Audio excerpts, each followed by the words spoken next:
Hey guys, welcome back to the channel, and in today's video let's check out how to pause a subscription through Trim. Are you not ready to fully cancel a subscription but you want to stop the charges temporarily?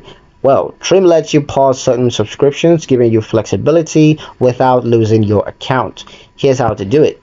Start by logging into the Trim app, and once you're logged in, tap the subscriptions tab on the home screen. Then you're going to scroll through your active subscriptions until you find the one that you want to pause. Tap on it to view the details. Now, not all services support pausing, but for the ones that do, Trim will show you a pause subscription or temporarily suspend option.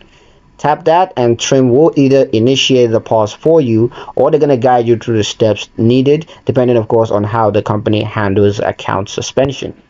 Sometimes you might be asked for a reason. Just pick from the list, or you could just type in your own.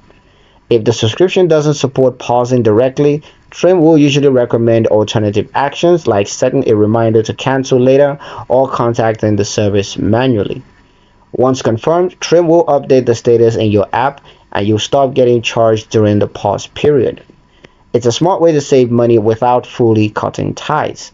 Coming up next, we're going to check out how to identify recurring payments quickly with Trim so that you can manage them with ease. Don't forget to like, subscribe, and keep taking control of your finances. Thank you guys for watching, and I'll see you in the next one.